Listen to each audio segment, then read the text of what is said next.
আমি তোমাকে ভালোবাসি রিমা, প্লিজ আমাকে ফিরিয়ে দিও না। প্লিজ রুদ্র ভাইয়া, আপনি এইসব কথা আমার সামনে আর কোনোদিন বলবেন না। যদি এইসব কথা আমার সামনে বলেন তাহলে কিন্তু অনেক খারাপ হয়ে যাবে। আপনি আমাদের বাসায় আসেন, সমস্যা নেই, কিন্তু এরকম কথা আর কোনোদিন বলবেন না। কেন রিমা, তোমার আমাকে পছন্দ নয়? কি সমস্যা আমার, তুমি বলো আমাকে, আমি তোমার থেকে দূরে সরে যাব। আপনার কোনো সমস্যা নেই, সমস্যাটা আমাদের আপনার আর আমার সম্পর্কটা স্বাভাবিক নয়, তাই এখান থেকে প্লিজ চলে যান। না রিমা, আমি এখান থেকে যাব না। আমার তোমাকে লাগবে, সেটা যে করেই হোক। তুমি আমাকে অপমান করো, অবহেলা করো, তাও আমি এখান থেকে যাব না। তুমি প্লিজ আমাকে অ্যাকসেপ্ট করে নাও। কি এক্সপোর্ট করার কথা বলছিস রুদ্র? কথাটা শোনার পরই আমি পেছনে ফিরে তাকিয়ে দেখলাম আমার বন্ধু আবির দাঁড়িয়ে আছে। আমি তখন তার দিকে তাকিয়ে একটা হাসি দিলাম আর বললাম, না, এমনি ওর সাথে মজা করছিলাম। তুই কখন আসলি? আন্টি বলল তুই নাকি বাজারে গিয়েছিস, কি একটা দরকার আছে বলে। এত তাড়াতাড়ি ফিরে আসলে কিভাবে? না, আসলে লিস্টটা ফেলে গিয়েছিলাম, সেই জন্য এটা দিতে চলে আসলাম। যাক, ভালো হয়েছে, এখন তো দুজনে একসাথে যেতে পারবো। আমি তখন হাসি মুখে আবিরের সাথে বেরিয়ে গেলাম, কিন্তু আমার ভেতরে একটা চিন্তা কাজ করছে। আমি কিছুতেই রিমাকে বোঝাতে পারছি না আমি তাকে ঠিক কতটা ভালোবাসি। আমার পরিবারের কারো কাছে প্রকাশ করতে পারছি না, আবিরের কাছেও প্রকাশ করতে পারছি না, কারণ আবির এটা শুনলে অনেক বেশি কষ্ট পাবে। সে আমাকে অনেক বেশি বিশ্বাস করে। আমরা দুজন তখন বাজারে চলে গেলাম। বাজারে গিয়ে তার বাজার করে ফিরে আসলাম। বাসায় ফিরে আসার পর আন্টি আমাকে বললেন, রুদ্র বাবা, আজকে এই গরিবের বাসায় একটু খাবার খেয়ে যাবে। আমি কিন্তু আজকে কোনো না শুনবো না।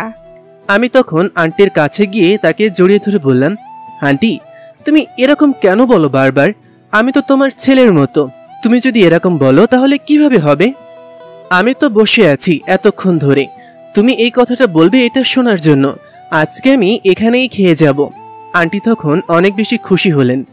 আমার বাবা এই শহরের সবচেয়ে বড় ব্যবসায়ীদের মধ্যে একজন। আবিরদের অবস্থা তেমন একটা ভালো নেই, সেজন্য আমার পরিবারের কেউ তাদের সাথে আমাকে মিশতে দিতে চায় না।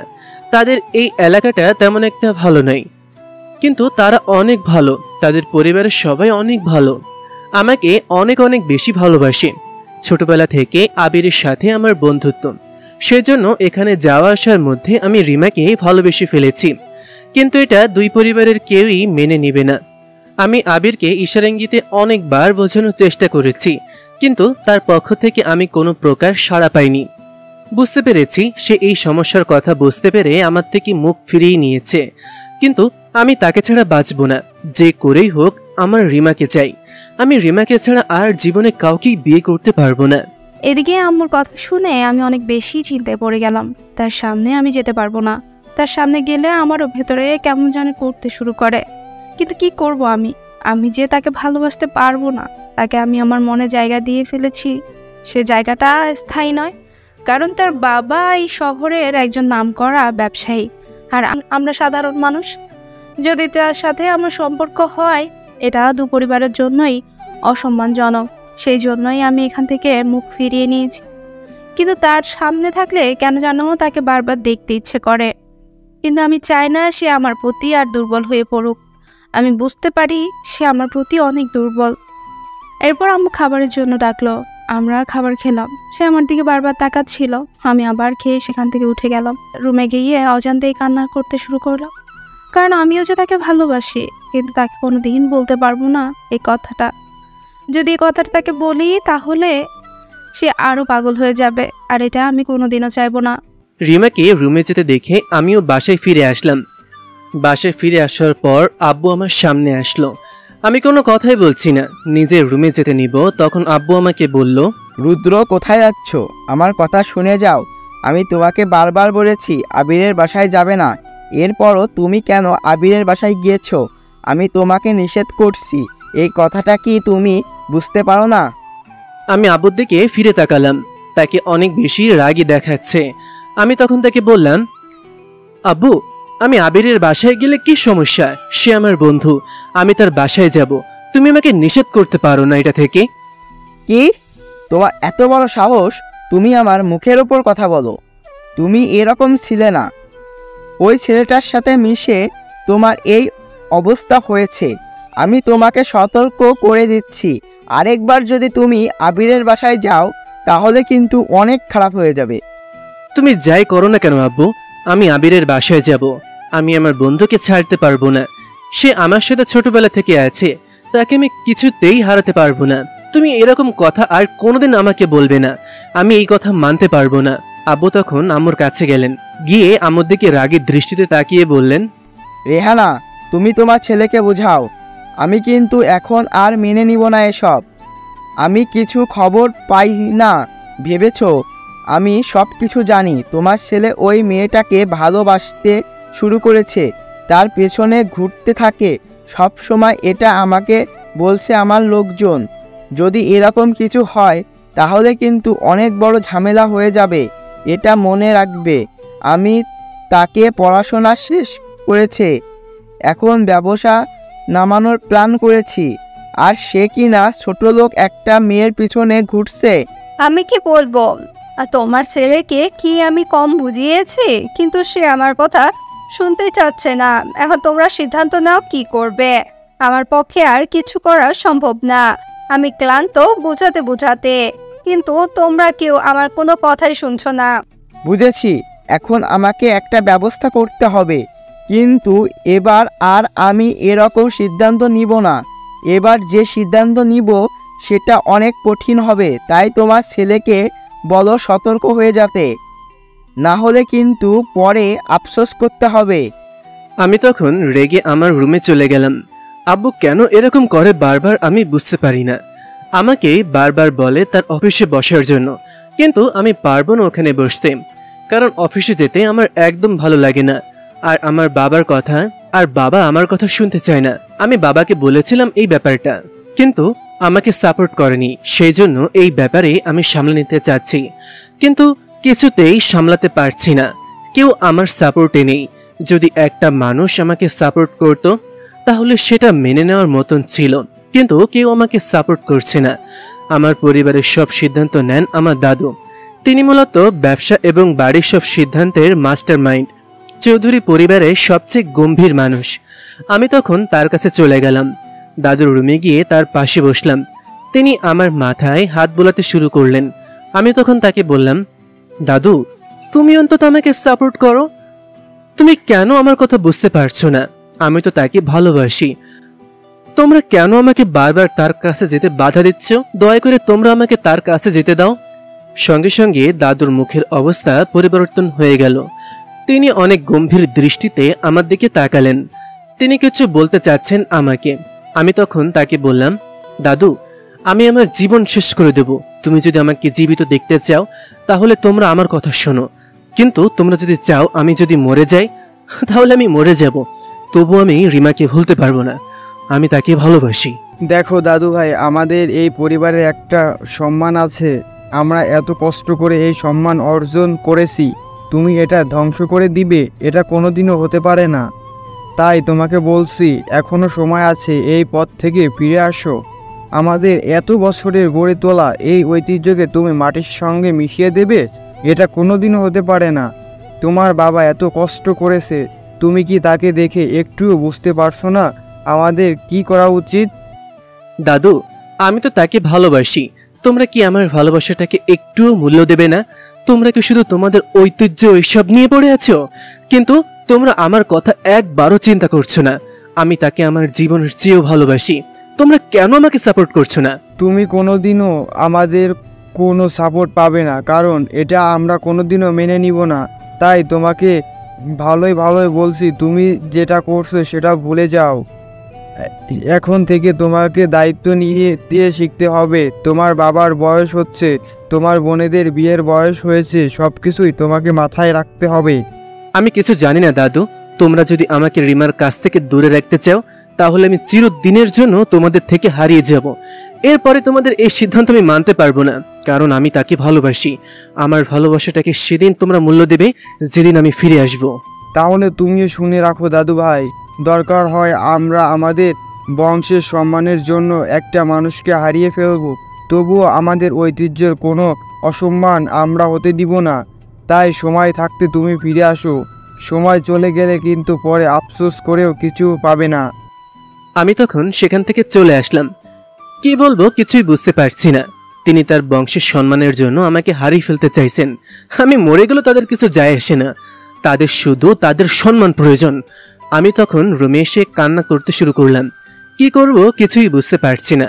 তখন আম্মু আমার রুমে আসলেন। আমি জানি আম্মু মন থেকে কথাগুলো বলেননি, তিনি সব সময় আমাকে সাপোর্ট করবেন, কিন্তু আব্বুর ভয়ে আমার হয়ে কিছুই বলতে পারেন না। আম্মু তখন আমার কাছে এসে বললেন, বাবা আমার কথাটা শোন না, আমি যেটা বলছি সেটা একটু মনোযোগ দিয়ে শোন, দেখবি ভালো হবে। তুই তোর বাবাকে চিনিস না, তোর বাবা যে কোনো সময় যে কোনো সিদ্ধান্ত নিয়ে ফেলতে পারে। তাই আমি তোকে বলছি তুই অফিসে যা, তোর বাবা যেরকম বলে সেরকমটা চলার চেষ্টা কর, দেখবি তোর ভালো হবে। আমি তোর বাবাকে বোঝানোর চেষ্টা করব, আগে তোর বাবার মন জয় কর। আমি জানি না আম্মু, আমার রিমাকেই চাই। তোমরা যাই করো না কেন আমাকে রিমার কাছে যেতে হবে।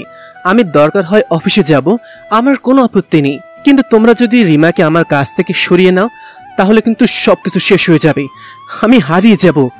আম্মু তখন আমাকে জড়িয়ে ধরে কান্না করে দিলেন। আমিও তখন আমার আম্মুকে জড়িয়ে ধরে কান্না করছিলাম। তখন আম্মু আমাকে বললেন, না বাবা এরকম করিস না, তুই আমার একমাত্র ছেলে, আমি আর তোর বোন সবসময় তোকে সাপোর্ট করব। কিন্তু কি করব বল বাবা, আমাদের তো কিছু করার নেই। তোর দাদু আর তোর বাবাকে তুই ভালো করে চিনিস, তারা কোনোদিনও তাদের সম্মানে আঘাত লাগলে দিবে না। তবুও আমি চেষ্টা করব তুই এখন তাদের কথা শুনে চল, না হলে তারা আরো রেগে যাবে। এখন তাদেরকে রাগানো চলবে না, এখন তাদেরকে মাথা ঠান্ডা করে চিন্তা করতে দিতে হবে, আর সেটা করতে হলে তোকে তাদের কথা মতন চলতে হবে। আচ্ছা ঠিক আছে আম্মু, তাহলে আমি কালকে থেকে অফিসে যাব। কিন্তু একটা কথা শুনে রাখো, যদি আমাকে রিমার কাছ থেকে দূরে আনা হয় তাহলে কিন্তু অনেক খারাপ হয়ে যাবে। তখন কিন্তু আমিও ভুলে যাব আমি এই পরিবারের সন্তান, আমি যে কোনো কিছু একটা করে ফেলতে পারি। আম্মু তখন আমার রুম থেকে চলে গেলেন। আমি চিন্তা করতে শুরু করলাম, এখন আম্মু যেটা বলেছে সেটাই করতে হবে। কালকে থেকে আমি অফিসে যাব, আব্বুর কথা মতন চলবো। তবুও যদি আব্বু আর দাদু আমার কথাটা মেনে নেয় তাহলে আর কোনো ঝামেলায় পড়তে হবে না। আমি কোনো ঝামেলা করতে চাই না, কেউই সম্পর্কটা মেনে নিতে চাইছে না। পরের দিন সকালে আমি ঘুম থেকে উঠলাম, এরপর সবাই নাস্তা করতে বসেছি। তখন আমি আব্বুকে বললাম, আব্বু আমি সিদ্ধান্ত নিয়েছি আমি তোমার সাথে আজকে থেকে অফিসে যাব, তোমার সাথে অফিসের সব দায়িত্ব বুঝে নিব। এই কথা শোনার পর আব্বু অনেক বেশি খুশি হলেন, আমার দিকে তাকালেন, এরপর হাসি মুখে আমার দিকে তাকিয়ে বললেন, এই তো আমার ছেলের মতো কথা, আমার ছেলে এরকম কথা বলবে। কিন্তু তুমি এতদিন ধরে পাগলের মতো চলাফেরা করছিলে, আজকে থেকে তুমি অফিসে যাবে। কথাটা শোনার পর আমার অনেক আনন্দ লাগতেছে। আমি চুপ হয়ে গেলাম, কিচ্ছু বলার নেই। আমার দাদু অনেক বেশি খুশি হলেন, তাদের দুজনের খুশি দেখে আমিও কিছু বললাম না, চুপচাপ অফিসে চলে গেলাম। সেখানে যাওয়ার পর আমার কোনো কিছুই ভালো লাগছিল না, কারণ এসব আমার ভালো লাগে না। আমি ইঞ্জিনিয়ারিং নিয়ে পড়াশোনা করেছিলাম, ইচ্ছা ছিল একজন ইঞ্জিনিয়ার হব, কিন্তু সেটা এখন সম্ভব না। আমার বাবা চাচু দাদা চান আমাকে দিয়ে তাদের পারিবারিক ঐতিহ্য তাদের ব্যবসা ধরে রাখতে, কিন্তু আমার স্বপ্নের কথা তারা চিন্তা করেন না। তাদের শুধু একটাই চিন্তা, মান সম্মান কি হবে। এই মান সম্মান দিয়ে যেখানে শান্তি নেই। কিছুক্ষণ বসে থাকার পর আমি আবিরকে কল করলাম, এরপর বললাম, দোস্ত আমার ভালো লাগছে না, আমি আব্বুর সাথে অফিসে চলে এসেছিলাম আজকে, আম্মু আমাকে জোর করে অফিসে পাঠিয়ে দিয়েছে, তুই না থাকলে আমার কোনো কিছুই ভালো লাগে না। আরে কি বলিস, পাগলামি করিস না আঙ্কেল, যেটা করছে সেটা ঠিক করেছে, তাই ব্যবসাটা ধরে রাখা তোর দায়িত্ব। এখন তুই যদি পাগলামি করিস তাহলে তোদের ব্যবসা মাঠে মারা যাবে। তুই তাদের একমাত্র সন্তান, তারা কত আশা নিয়ে বসে আছে। কিন্তু দোস্ত তুই তো জানিস আমি স্বপ্ন দেখছি একজন ইঞ্জিনিয়ার হব, কিন্তু আব্বু সেটা কোনো কিছুতেই হতে দিচ্ছে না, আমাকে অফিসে বসিয়ে দিয়েছে। আঙ্কেল যেটা বলেছে সেটা করতে থাক, কোনো বাবা মা নিজের সন্তানের খারাপ চায় না। আমি জানি এই কাজটা আঙ্কেল আন্টি তোর ভালোর জন্যই করেছে, তাই যেটা ইচ্ছা চুপচাপ সহ্য করে যা, এর বাইরে কিছু করার চেষ্টা করবি না। আমি আর কিছু বললাম না, ফোন রেখে দিলাম। বিকালে তার বাসায় যাব চিন্তা করছি, কারণ রিমাকে না দেখলে আমার একদম ভালো লাগে না। কোনো মতো অফিসের সব কাজকর্ম শেষ করলাম, ওদিকে বাবা আমাকে অফিসে বসিয়ে রেখে বাসায় ফিরে আসলেন। বাসায় ফিরে আসার পর দাদু রুমে চলে গেলেন। দাদু তখন বাবাকে বললেন, আরিফ, আমি তোকে একটা বিষয় জানানোর জন্য ডাকছিলাম। আমি একটা সিদ্ধান্ত নিয়েছি। কিসের সিদ্ধান্ত নিয়েছো আমি জানি। তুমি সে সিদ্ধান্ত নিবে, সেটা আমাদের ভালোর জন্যই নিবে। তাই তুমি বলো, তুমি কি সিদ্ধান্ত নিয়েছো? আমরা রুদ্রকে যদি রক্ষা করতে হয় তাহলে তাকে বিয়ে দিতে হবে। ওকে এভাবে চলতে দেওয়া যাবে না, কারণ ও যে মেয়েটার প্রেমে পাগল হয়ে গেছে। তাই তাকে যদি আমরা আটকাতে হয় তাহলে একটা বিয়ে দিয়ে তাকে ঘরবন্দি করতে হবে। কিন্তু বাবা, রুদ্র কি এতে রাজি হবে? সে তো বিয়ে করতে রাজি হবে না। সে ওই মেয়েটাকে ভালোবাসে। এখন যদি বিয়ের কথা বলি তাহলে সে তো পাগল হয়ে যাবে। যেই জন্য আমি একটা প্ল্যান করেছি। আমি অসুস্থতার অভিনয় করব আর বলবো আমার মৃত্যুর আগে তার বিয়েটা আমি দেখে যেতে চাই। সেজন্য তোকে বিয়েটা করতে হবে। তুইও চাপ দিবি, তখন দেখবি এমনিতেই রাজি হয়ে যাবে। এটা তো অনেক ভালো বলছো বাবা। এটা করলে অবশ্যই সে রাজি হবে, কারণ সে তোমাকে অনেক বেশি ভালোবাসে। কিন্তু এতে করে কি আমরা তাকে আটকাতে রাখতে পারবো? পরে যদি জানতে পারে অনেক ঝামেলা হয়ে যাবে। আর এত তাড়াতাড়ি ওর জন্য আমরা ভালো মেয়ে কোথায় খুঁজে পাবো? এত বড় হয়েছিস, এখনো বুদ্ধি হয়নি? আমাদের খান সাহেবের মেয়েকে নিয়ে আসলেই তো হয়। তাহলে কি বাবা তুমি আরাফাত খানের কথা বলছো? আরাফাত খানের মেয়ে তো বিদেশ থেকে পড়াশোনা করে এসেছে। সে কি মানিয়ে নিতে পারবে রুদ্রের সাথে? সেটা এমনিতে কয়েকদিন থাকার পর মেনে নিবে, কোনো চিন্তা করিস না। এখন তুই তাড়াতাড়ি গিয়ে আরাফাত খানের সাথে কথা বল। আমরা কথা বললেই সে রাজি হয়ে যাবে।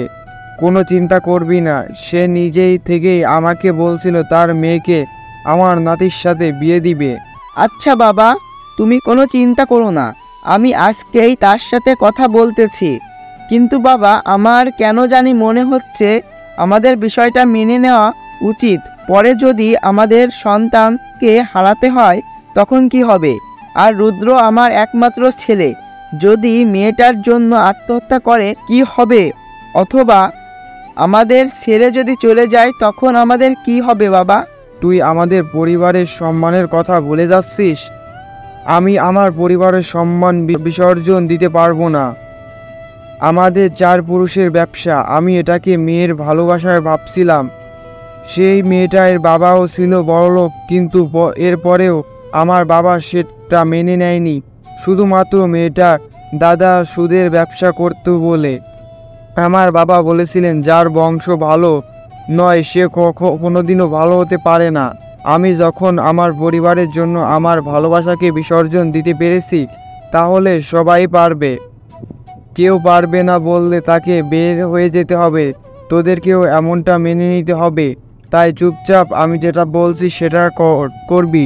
যদি একটু বাড়াবাড়ি করার চেষ্টা করিস তাহলে আমি সবাইকে বের করে দিব। এখন এই বাড়ির মালিক আমি। বাবা, তুমি এতে রেগে যাচ্ছ কেন? আমি তো শুধু এমনি কথাটা বললাম, তুমি রেগে যেও না। আমি শুধু তোমাকে বিষয়টা জানিয়েছি। আমি জানি আমাদের পরিবারের সম্মানটা কত বড়। আমি আজই কথা বলবো আরাফাত খানের তার মেয়ের সাথে। আমি রুদ্রের বিয়ের ব্যবস্থা করতেছি। বাবা তখন চলে আসলেন। ওদিকে আমি বিকেলবেলা চলে গেলাম আবিরের বাসায়। সেখানে যাওয়ার পর আন্টির সাথে কিছুক্ষণ কথা বললাম। কথা বলার পর আন্টি আমাকে নাস্তা দিলেন। এরপর আবিরের সাথে অনেকক্ষণ গল্প করলাম, কিন্তু রিমাকে একটা বারের জন্য দেখতে পেলাম না। সেজন্য আন্টিকে জিজ্ঞাসা করলাম, কি ব্যাপার আন্টি, রিমা কোথায়? তাকে তো দেখতে পাচ্ছি না। সে তো তার বান্ধবীর সাথে গেছে। আজকে কোথাও নাকি তার একটা জন্মদিন পার্টিতে যাবে। সেই জন্য আমি আর বাধা দেইনি। মেয়েটা কোনো জায়গায় যেতে পারে না। কথাটা শোনার পর আমার মন খারাপ হয়ে গেল। সেজন্য আমি চলে আসলাম ফিরে। কিন্তু আজকে আমার তাকে না দেখলে আমার ঘুম হবে না। বাসায় ফিরে আসলাম। দাদু আমাকে ডেকে নিয়ে গেলেন। নিয়ে যাওয়ার পর বললেন, রুদ্র কালকে আবিরকে একবার আমার বাসায় আসতে বলবে। আমি তাকে কিছু কথা বলবো। তার সাথে আমার একটু আলোচনা আছে। কালকে মনে করে একবার আবিরকে আমার বাসায় আসার কথা বলবে। কি ব্যাপার দাদু, তুমি আবিরের সাথে কথা বলবে? তাকে তো তুমি বাড়িতে আসতে দাও না। সে আসলেই তুমি রেগে যাও, কিন্তু হঠাৎ করে আসতে বলছো। তোমার কি কোনো প্ল্যান আছে? রুদ্র, তুমি কি রকম কথা বলছো? তোমার ব্যবহার পরিবর্তন ঘটছে, এটা কি তুমি বুঝতে পারছো না?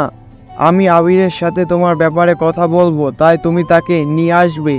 কথাটা শোনার পর আমি খুশি হয়ে গেলাম। হয়তো আমার বিষয়টা বুঝতে পেরেছে, সেই জন্য আবিরের সাথে কথা বলতে চাইছেন। আমিও আর আপত্তি করলাম না। সেজন্য এই বিষয়টা জানানোর নাম করে রাতের বেলা তাদের বাসায় গেলাম। বাসায় যাওয়ার পর আবির আমাকে দেখে অবাক হয়ে বলল, কি ব্যাপার রুদ্র, তুই এই রাতের বেলা হঠাৎ করে আমাদের বাসায়? তুই তো রাতের বেলা আমাদের বাসায় আসিস না, হঠাৎ করে রাতের বেলা আসলি কেন? কোনো সমস্যা হয়েছে? আঙ্কেল আন্টি সবাই ঠিক আছে তো? আরে সবাই ঠিক আছে, তোকে এ ব্যাপারে কোনো চিন্তা করতে হবে না। আমি তোকে কালকের জন্য একটা বিষয় জানানোর জন্য এসেছি। দাদু তোকে কালকে একবার আমাদের বাসায় যেতে বলেছে। কথাটা শুনে আবির কিছুক্ষণ আমার দিকে তাকিয়ে থাকলো। সেও হয়তো বিশ্বাস করতে পারছে না। এটা বিশ্বাস করার মতন কোনো কথাও নয়, কারণ সে বাসায় গেলে আমার বাসার লোকজন তাকে অপমান করার চেষ্টা করে, কিন্তু হঠাৎ করে তাকে দাওয়াত দেওয়া হচ্ছে। এটা তার কাছে অদ্ভুত লাগছে, আমার কাছেও অদ্ভুত লেগেছিল। আবির তখন আমার দিকে তাকিয়ে বলল, কিছু মনে করিস না দোস্ত, কিন্তু হঠাৎ করে তোর বাসায় আমাকে যাওয়ার কথা বলছে কেন? কোনো সমস্যা হয়েছে? আমি তো বুঝতে পারছি না। তোর বাসায় আমার যাওয়াটা তো তোর পরিবারের কেউ পছন্দ করে না, তাহলে? আমিও এই ব্যাপারে কোনো কিছুই জানি না। আমি তাদেরকে জিজ্ঞাসা করেছিলাম, কিন্তু কিছু বলেনি। বলেছে তুই কালকে গেলি নাকি বলবে, সেজন্য তোকে বলতে চলে আসলাম যাতে তুই কালকে যাস। আমি আবিরের সাথে কথা বলছিলাম আর পেছনে তাকিয়েছিলাম, কারণ ওখানে রিমা বসেছিল। সে আমাদের দিকে বারবার তাকাচ্ছে। সে হয়তো আমাদের কথা শোনার চেষ্টা করছে।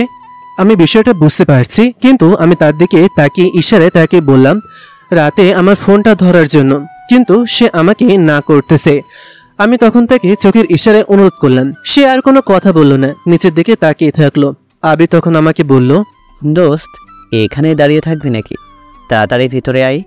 তোকে কতক্ষণ ধরে এইখানে দাঁড় করিয়ে রাখি, আমারও মাথা নষ্ট হয়ে গেছে এই কথা শোনার পর।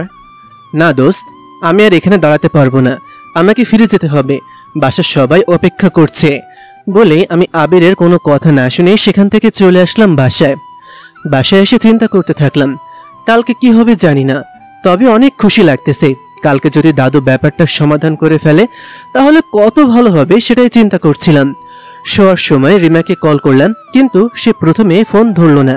এরপর আবার কল করলাম, তখন সে ফোন ধরলো। ফোন ধরার পর আমি তাকে বললাম, কি ব্যাপার, তুমি আমার ফোন ধরছো না কেন? আমি তোমাকে এত রিকোয়েস্ট করলাম, এরপরও ফোনটা ধরছো না কেন? এরকম করছো বলো? তুমি কি আমার মনের অনুভূতিগুলো একটু বোঝার চেষ্টা করো না? প্লিজ, আপনি এরকম কেন করেন? আপনি কেন বুঝতে পারেন না আমার এসব ভালো লাগে না? আপনার সাথে আমার সম্পর্ক কোনোদিন সম্ভব নয়, তাই আমাকে এরকম চিন্তার মধ্যে ফেলবেন না প্লিজ। তুমি কোনো চিন্তা করো না, আমি জানি তুমি আমাকে ভালোবাসো, এরপরও কেন এরকম করো? আমি আমার পরিবারের সাথে কথা বলেছিলাম, কালকে তারা আবিরকে বাসায় ডেকেছে। হয়তো দাদু এই সমস্যাটার সমাধান করে নেবে। তুমি এরকম কথা বলো না, তোমার মুখ থেকে একটু ভালো কথা শোনার জন্য আমি কত অপেক্ষা করি, সেটাকে তুমি বুঝতে পারো না? কথাটা শোনার পরে আমি অবাক হয়ে গেলাম। ভাইয়াকে কালকে রুদ্র ভাইয়ার পরিবার তাদের বাসায় ডেকেছে, মানে তার বাসায় গেলে তো সবাই রেগে যায়, তাহলে ভাইয়াকে হঠাৎ করে বাসায় ডাকলো কেন? এটা নিয়ে তো চিন্তায় পড়ে গেলাম আমি। তখন তাকে বললাম, আপনি কি এসব কি বলছেন? কালকে ভাইয়াকে আপনার বাসায় ডেকেছে মানে? আপনার বাসার লোকজন তো ভাইয়াকে সহ্যই করতে পারে না, তাহলে হঠাৎ করে ভাইয়াকে ডাকার মানে কি? সেটা আমিও জানি না, কিন্তু দাদু ডেকেছে হয়তো আমাদের ব্যাপারে কথা বলার জন্য। যদি আমাদের ব্যাপারে কথা বলে বিষয়টা সমাধান হয়ে যায় তাহলে আমরা দুইজন বিয়ে করে নেব, ঠিক আছে? ধর, আপনি আপনার বাজে কথা বন্ধ করুন তো। আপনার কথা আমার অসহ্য লাগে, সেটা কি আপনি বুঝতে পারেন না? আপনি জানেন এই বিষয়টা কোনোদিন সম্ভব না, এরপরেও এই ব্যাপারে বারবার কথা বলেন। আপনার এরকম পাগলাম করার কারণ কি, সেটাই আমি আজও বুঝতে পারি না। কারণ আমি তোমাকে ভালোবাসি, তোমাকে ছাড়া আমি আর কোনো কিছুই জানি না। আচ্ছা, আপনি আমাকে একটা কথা বলেন তো, আমি কি দেখতে অনেক সুন্দর? আমি তো অনেক সুন্দর না দেখতে, আবার আমরা অনেক বড় লোকও না, এরপরেও কেন আপনি আমার পেছনে পড়ে আছেন বলেন তো? আপনার জন্য কত বড় লোকের সুন্দর স্মার্ট মেয়েরা বসে আছে, আপনি তাদেরকে বিয়ে করেন। আপনার বাবার নাম শুনলে যে কোনো মেয়ে আপনাকে বিয়ে করার জন্য এক পায়ে দাঁড়িয়ে যাবে, তো আপনি কেন আমার পেছনে পড়ে আছেন বলুন তো? প্লিজ, আপনি আমাকে এইসব থেকে মুক্তি দেন। আপনার এই ঝামেলা থেকে আমি মুক্তি হতে চাই।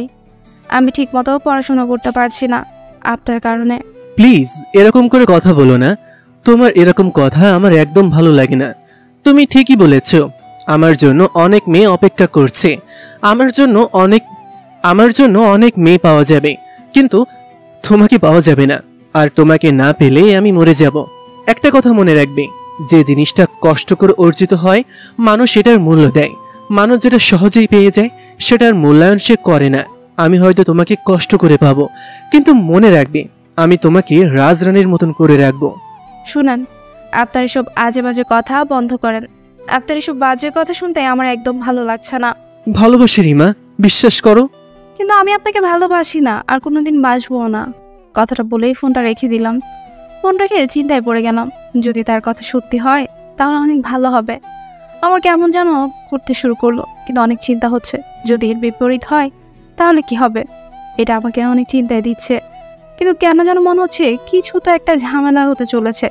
আল্লাহই ভালো জানেন। এই ঝামেলাটা যদি শেষ হয়ে যায় তাহলে অনেক ভালো হয়। আমি তার বলা কথাগুলোও চিন্তা করছিলাম। সে আমাকে এতটা ভালোবাসে, কিন্তু আমি তাকে অবহেলা করি। এই অবহেলা করাটা কি ঠিক হচ্ছে? আমাকে যে এরকম করতে হবে, না হলে সে আমার প্রতি দুর্বল হয়ে পড়বে, আর তার জীবনে আমি ধ্বংস করতে চাই না। এদিকে পরের দিন সকালে ঘুম থেকে উঠলাম। ঘুম থেকে ওঠার পরই আমি অনেক বেশি চিন্তায় পড়ে গেলাম। কি হবে আজকে? যে করেই হোক আজকে এই ঝামেলার সমাধান করতেই হবে। এরপর আবিরকে কল করলাম, সে বলল আসছে। সেজন্য আমি বাসায় থাকলাম। বাসার সবাই দেখছি আজকে বাড়িতে কেউই কোথাও যাচ্ছে না। এর মানে কি সত্যি আমার স্বপ্ন পূরণ হতে চলেছে? আম্মুকে জিজ্ঞাসা করলাম, তিনিও এই ব্যাপারে কিছুই জানেন না। একটু পর আবির চলে আসলো। তখন আমি আবিরকে নিয়ে দাদুর রুমে গেলাম। সেখানে বাবা বসে আছে। দাদু তখন আমার দিকে তাকিয়ে বলল, রুদ্র, তুমি একটু বাইরে যাও আর দরজাটা বন্ধ করে দিয়ে যাও। আমি আবিরের সাথে একটা গুরুত্বপূর্ণ বিষয় নিয়ে কথা বলবো। তোমার এখানে থাকার দরকার নেই, তুমি এমনিতেই জানতে পারবে। এখন তুমি দরজা বন্ধ করে দিয়ে এখান থেকে চলে যাও। আবির তখন আমার দিকে তাকালো। আমিও অবাক হয়ে গেলাম। আমি তখন দাদুর দিকে তাকিয়ে বললাম, কি সমস্যা দাদু আমি থাকলে? আমি থাকতে চাই এখানে। তোমরা তার সাথে কি কথা বলো সেটা আমিও শুনতে চাই। রুদ্র, এরকম করিস কেন দাদু? আমার সাথে একটা গুরুত্বপূর্ণ বিষয় নিয়ে কথা বলতে চাইছে, তাহলে তুই কেন বারবার আমাদের মধ্যে আসার চেষ্টা করছিস? তুই বেরিয়ে যা, এমনিতেই তোকে আমি জানাবো পরে বিষয়টা। তখন আমি বেরিয়ে চলে আসলাম, কিন্তু অনেক বেশি চিন্তা হতে শুরু করলো। আমাকে আড়াল করে তারা আবিরের সাথে কি কথা বলবে। আমি বেরিয়ে আসার পর দাদু আবিরের সামনে গিয়ে তাকে বললেন, আবির, তোমার বাবার পর তুমি তো তোমার পরিবারের সবচেয়ে বড়। পরিবারের দায়িত্ব তো তোমাকেই নিতে হবে যদি তোমার বাবা কিছু হয়ে যায়, তাই না? হ্যাঁ দাদু, কিন্তু আপনি এরকম করে কথা বলছেন কেন? আমার বাবার আবার কি হবে? তবে হ্যাঁ, আমার বাবার কিছু হয়ে গেলে আমাকে সব দায়িত্ব নিতে হবে। কিন্তু এর মানে কি দাদু? আমি তো কিছু বুঝতে পারছি না। আস্তে আস্তে সব বুঝতে পারবে। আমি তোমাকে কিছু কথা বলতে চাচ্ছি, কথাগুলো মনোযোগ দিয়ে শুনবে। আর এটা তুমি রুদ্রের কাছে গিয়ে বলবে না। যদি এটা তুমি রুদ্রের কাছে গিয়ে শেয়ার করো তাহলে কিন্তু তোমার বাবাকে আমরা শেষ করে দিব। এটা ভালো করে মনে রাখবে। এই কথা শোনার পর আমি অনেক বেশি ভয় পেয়ে গেলাম। তারা কি বলছে তারা বড়লোক মানুষ, যে কোনো কিছু করতে পারে। সেই জন্য আমি রুদ্রের দাদুর দিকে তাকিয়ে বললাম, দাদু আপনি এরকম করে কথা বলবেন না প্লিজ। আমি আপনার সব কথা শুনব। আপনি বলেন কি বলতে চান, তবুও আমার বাবার কোনো ক্ষতি করবেন না। তাহলে তোমরা কিভাবে আমাদের নাতিকে পাগল করলে? আমার নাতি তো তোমার বোনকে ভালোবেসে। আমি জানি তোমরা আমার নাতিকে পাগল করছো। তাকে আমার বারবার বাসায় ডাকছো। বাসায় ডাকার পরও তোমার বোনকে লেলিয়ে দিয়েছো আমার নাতির পেছনে। আমার নাতি এখন বিয়ে করতে চায় না, সে কোনো কাজ করতে চায় না, সে শুধু রিয়ার কথা বলে। আমি চাই না রিমার সাথে রুদ্রের কোনো সম্পর্ক হোক। তাই যেটা বলছি সেটা শোনো, এই কাজ বন্ধ করো, না হলে কিন্তু তোমাদের অনেক বড় একটা বিপদের সম্মুখীন হতে হবে। হয়তো তোমাদের সব কিছুই হারাতে হবে। এই কথা শোনার পর আমি আকাশ থেকে পড়লাম। আমি তো এই ব্যাপারে কিছুই জানি না। রুদ্র আমাকে এই ব্যাপারে কোনো কথা বলেনি, তাহলে এটা কিভাবে সম্ভব? আমি যখন রুদ্রের দাদুর দিকে তাকিয়ে বললাম, বিশ্বাস করেন দাদু, আমি এই ব্যাপারে কিছুই জানি না। আপনারা কি বলছেন? এটা তো সম্ভব না। এই ব্যাপারে আমি কিছুই জানলে অবশ্যই তাদেরকে বাধা দিতাম, কিন্তু আমি তো এই ব্যাপারে কিছুই জানি না। আর আপনি এটা কী রকম কথা বলছেন? আমি আমার বোনকে লেরিয়ে দিয়েছি মানে? আমার বোন কি এতটাই সস্তা? সস্তা নয় তো কি, তুমি তোমার বোনকে লেলিয়ে দিয়েছো আমার ছেলের পেছনে, যাতে আমার ছেলে তোমার বোনের প্রেমে পাগল হয়ে যায়। এরপর আমরা আমাদের ছেলেকে বোঝাতে পারবো না, তখন আমার ছেলেকে দিয়ে সব সম্পত্তি দখল করে নিবে। এটা যদি তোমাদের প্ল্যান হয়ে থাকে তাহলে তোমরা ভুল করছো। আমরা কোনো দিন এই সম্পর্ক মেনে নেব না। আঙ্কেল দেখুন, আপনি আমার বাবার মতো, আপনাকে আমি অনেক সম্মান করি। আপনি এরকম কথা বলতে পারবেন না। আপনি আমাকে চেনেন, আমার পরিবারকে চিনেন। আমাদের পরিবারের নামে এখনও কোনো অভিযোগ নেই। আমরা গরিব হতে পারি, কিন্তু এতটাও ছোট লোক নই যে এরকম কিছু করব। আর রুদ্র আমার বন্ধু, সেই হিসেবে আমি তাকে না করতে পারি না। আপনি না করেছেন, আমি এরপর থেকে কোনো দিন আপনার বাসায় আসিনি। আপনারা বলছেন তাই আজকে আপনাদের বাসায় এসেছি, নইলে আপনাদের বাসায় আসতাম না। রুদ্রের দাদু যখন আমার দিকে এগিয়ে আসেন, আমি কিছু বুঝতে পারলাম না। তিনি আমার কাছে এসে আমার কলার ধরে বললেন, আমি এত বড় বড় কথা শোনার জন্য এখানে তোমাকে নিয়ে আসিনি। তোমাদের মতো কত পরিবারকে আমি আমার পায়ের নিচে রাখি, এটা তোরা নিজেও জানিস না। তাই আমার সাথে এরকম ব্যবহার করছিস। আমি ইরান চৌধুরী, আমার ব্যাপারে এরকম কথা বলার অধিকার কারণ নেই। তুই একটা কথা কান খুলে শুনে রাখ, আজকের পর থেকে যদি আমার নাতির সাথে কোনো সম্পর্ক রাখার চেষ্টা করিস, তাহলে তোদেরকে আমি শেষ করে দিব, তোদের পরিবারকেও ধ্বংস করে দিব। দেখুন দাদু, আপনি হুমকি দিচ্ছেন আমাকে, এটা কিন্তু ঠিক না। আপনি আমাকে ডেকে নিয়ে এসেছেন, এরকম ব্যবহার করতে পারেন না। তুই আমাকে ব্যবহার শেখাচ্ছিস, এমন শাস্তি দিব যে কোনো দিন এরকম কোনো কাজ করার সাহসী পাবি না। ছোটলোক, গরিব, এরপরেও এরকম কথা বলিস? একটা কথা মাথায় ঢুকিয়ে নে, যদি আর কোনো দিন আমার নাতিকে তোর সাথে ঘুরতে দেখি, তাহলে সবার আগে তোকে মারবো, এরপর তোর বোনকে, এরপর তোর মাকে শেষ করে দিব। দাদু প্লিজ এরকম করবেন না। আমি কথা দিচ্ছি, রুদ্রের সাথে আমি সম্পর্ক নষ্ট করে দিব, সব কিছু শেষ করে দিব, তবু আমার পরিবারের কোনো ক্ষতি করবেন না। আপনাদের পায়ে ধরে, আমি এই ব্যাপারটা তো জানতামই না। যদি জানতাম তাহলে আমি আগেই তাদেরকে বাধা দিতাম, কিন্তু আমি আজকে আপনাদের কাছ থেকে বিষয়টা জানলাম। আমি আজকে গিয়েই তাদেরকে সতর্ক করে দিব। কিন্তু রুদ্র আমার কোনো কথা শুনবে না। আপনার রুদ্রকে বোঝাবেন। আমরা কাউকেই বোঝাতে পারবো না। আমরা যদি তোর সাথে রুদ্রকে ঘুরতে দেখি, তাহলে তোকে আমরা শেষ করে দিব। আপনি এরকম করে কথা বলছেন কেন? আপনার পরিবারের সন্তানকে আপনারা থামাতে পারবেন না, আর আমি কিভাবে ওকে থামাবো বলো? সেটা তো আমার বন্ধু, আমি তো আর ওকে তাড়িয়ে দিতে পারবো না। কিন্তু আপনারা চাইলে আমি রিমাকে আটকে রাখতে পারবো। আপনারা রুদ্রকে আটকে রাখুন, আমি আমার বোনকে আটকে রাখবো। রুদ্রের বাবা যখন আমার দিকে এগিয়ে আসলেন, আমি তখন আঙ্কেলের দিকে তাকিয়ে আছি। তিনি আগে কোনোদিন আমার সাথে এরকম ব্যবহার করেননি, কিন্তু আজকে এতটা খারাপ ব্যবহার করছেন আমার সাথে। আমি তখন তার সামনে দাঁড়ালাম। তিনি আমার সামনে দাঁড়িয়ে পড়লেন। শোনো আবির, আমি তোমাকে কিছু টাকা দিয়ে দিচ্ছি, তুমি এই টাকাটা নিয়ে নাও আর আমার ছেলের পিছন ছেড়ে দাও।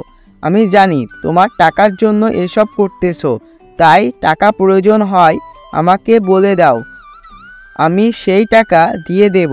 আর তোমরা এখন থেকে চলে যাও, যাতে তোমাদেরকে খুঁজে না পাওয়া যায়।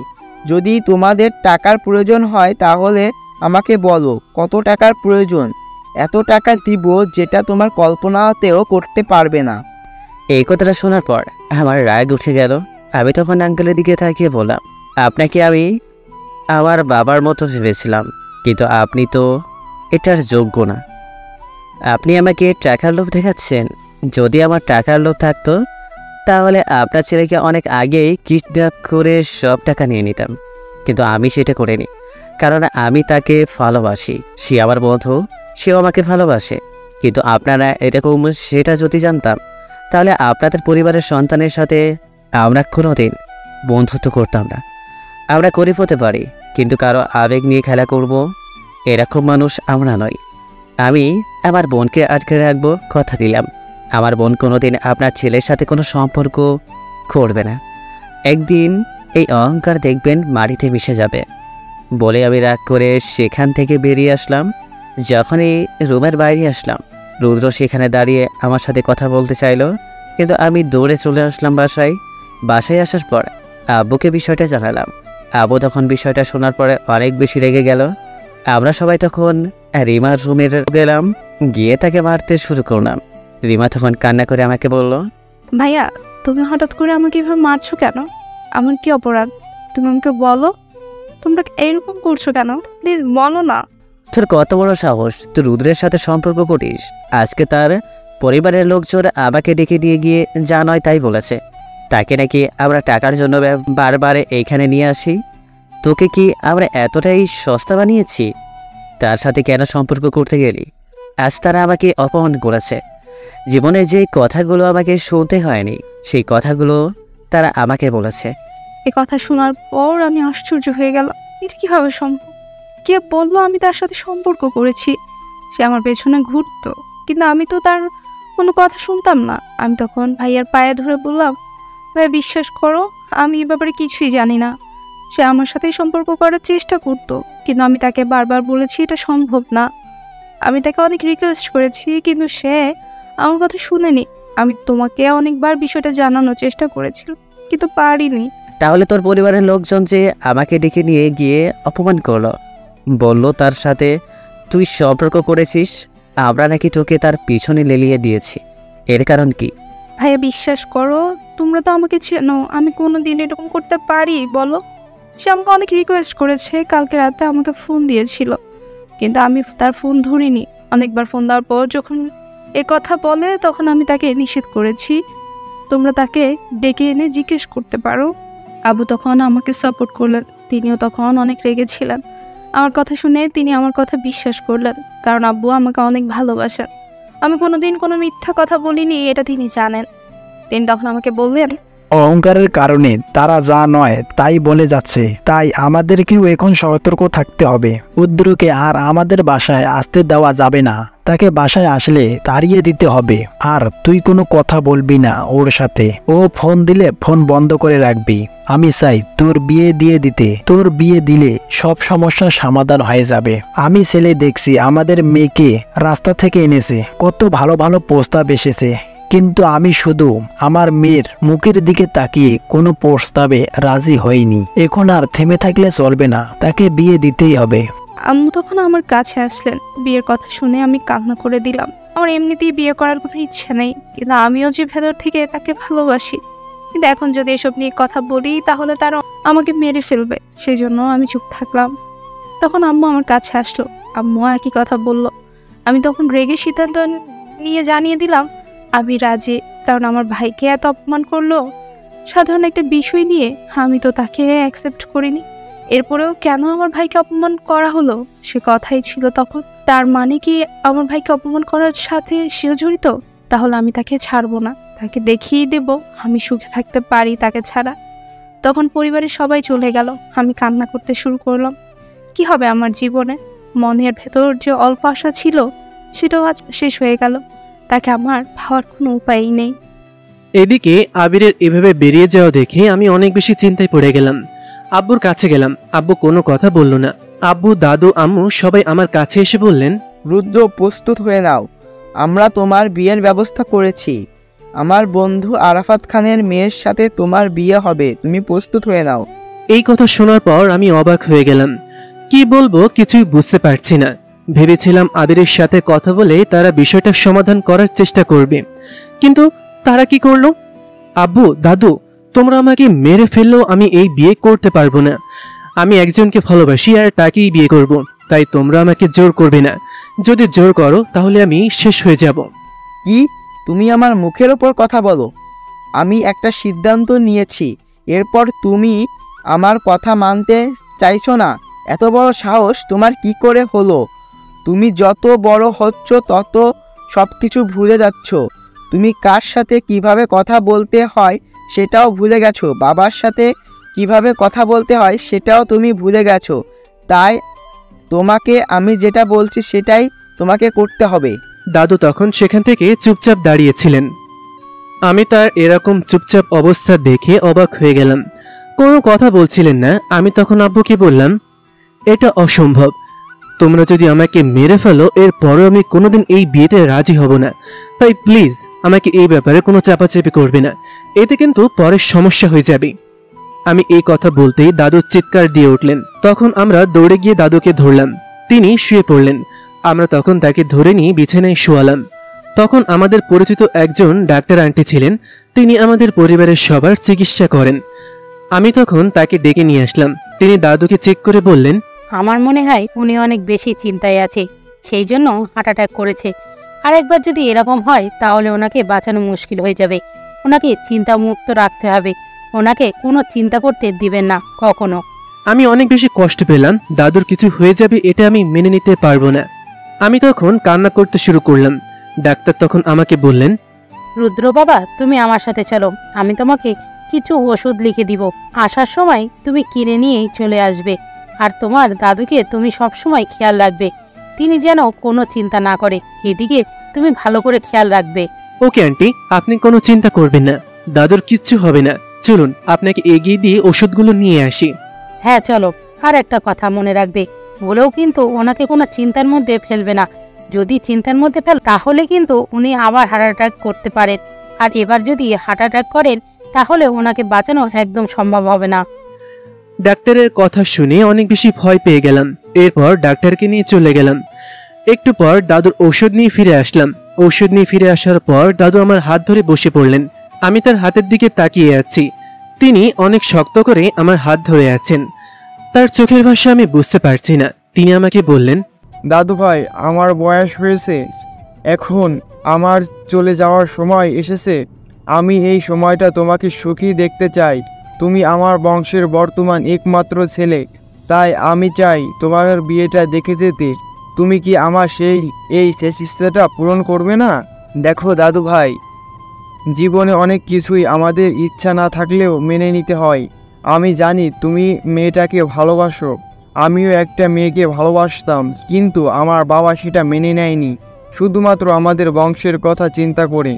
আমিও তোমাদের এই সম্পর্ক মেনে নিতে পারছি না, শুধুমাত্র আমাদের বংশের মর্যাদা রক্ষা করার জন্য। যদি ওই জায়গায় তোমাকে বিয়ে দিই তাহলে আমাদের মান সম্মান সব কিছুই চলে যাবে। দুদিন পর তোমাকে অফিসে বসতে হবে, তখন সবাই তোমাকে নিয়ে মজা করবে। আর আমরা বর্তমানে একটা উচ্চ পর্যায়ে আছি, আর মানুষ যত বড়ই হোক তত মানুষের শত্রু বাড়তে শুরু করে। আমাদের শত্রু আছে পেছন থেকে, বিভিন্ন কথা বলবে। তারা যখন মানুষ কোনো কোম্পানির মালিকের নামে খারাপ কথা শুনবে তখন সেই কোম্পানির প্রতি বিশ্বাস হারিয়ে ফেলবে। তাই আমার কথাগুলো শোনো, তোমার বাবা যে সিদ্ধান্ত নিয়েছে সেটাই মেনে নাও। আমি তখন বাবার দিকে তাকালাম। বাবার অবস্থাও খারাপ, কান্না করে দিয়েছিলেন। আমি তখন কি বলবো কিছুই বুঝতে পারছিলাম না। আমি তখন সেখান থেকে চলে গেলাম। আমার আর কিছুই করার নেই। সেখান থেকে চলে গেলাম রিমার বাসায়। আগে আবিরের কাছ থেকে সব বিষয় জানতে হবে, সেজন্য তার বাসায় গেলাম। তার বাসার দরজা খুলে দিলেন আন্টি। তিনি আমাকে দেখে বেশ অবাক হলেন। মনে হয় তার মুখের অবস্থা আজকে স্বাভাবিক নয়। তিনি আগে আমাকে দেখলে হাসি মুখে বিভিন্ন কথা জিজ্ঞাসা করতেন, কিন্তু আজকে কোনো কথাই বলছেন না। আমি তখন তাকে জিজ্ঞাসা করলাম, কি ব্যাপার আন্টি, আজকে এরকম মন খারাপ দেখাচ্ছে কেন তোমাকে? তোমার মুখের অবস্থা স্বাভাবিক নয়, এর কারণ কি? পেছন থেকে তার পরিবারের সবাই এসে আমার সামনে দাঁড়ালো। আমি কিছুই বুঝতে পারলাম না।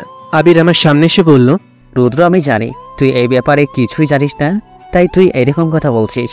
তোর বাবা আমাকে কি বলেছে সেটা তুই যদি শুনতি তাহলে এখন এখানে দাঁড়াতে পারতি না।